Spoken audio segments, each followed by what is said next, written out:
question about the momentum of the ADC since the departure of Peter Obi and Kwankwaso. It's also being talked about. So who are your supporters? No. Because it did feel like at the time when Peter Obi and Rabi Musa Kwankwaso were in your party, we could see, okay, these are the people that support. We see the obedience, we see the Kwankwasia. Okay, so but with them gone, who are these articulators? You know, who is what's your crowd? Again, I think there is a fallacy of false parallel here. We are confusing individual supporters with political party supporters. When those two leaders were with us, you probably hear a lot more on the social media and all that. So if you use the social media, to measure the strength of a political party, and don't ignore the fact that if the coalition was diminished by their exit, they also suffered the same thing. They are also not as strong as they should be. So, and that's why we believed from the start, and we still believe it's not too late. When the ADC was formed and we started seeing these faces, yeah. Even though there was a criticism, former this and former that, former people everywhere, but when we saw that group, we're like, okay. So we had a high in our emotions. Oh, then the splinter. Then we dropped again.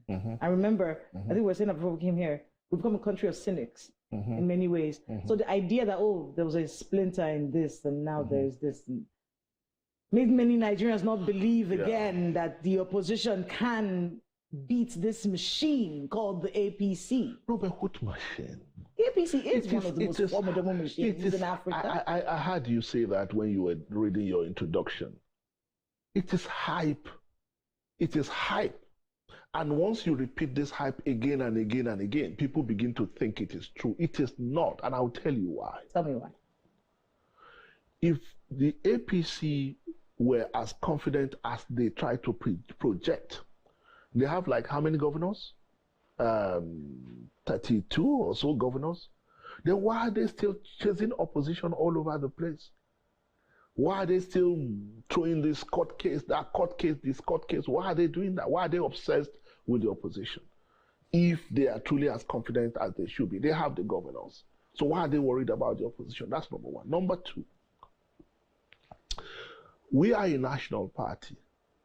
NDC is a national party. We are PRP, SDP, and all other opposition political parties. But I can tell you today that there are some things that we can do as a political party in opposition in some parts of this country that the APC cannot do. There are some parts of this country, especially in the north, where you cannot go and campaign for President Bola Ahmed Tinubu because the northerners feel that they have borne the brunt of this maladministration more than any other part of the country, whether in terms of insecurity or in terms of poverty or in terms of cost of living and all that. So not even the Malams, the religious leaders that traditionally will tell people where to vote, can say that people should vote for Bola Ahmed Tinubu. So on election day, where everybody will bear his father's name or her father's name, that's where you will see how vulnerable they are.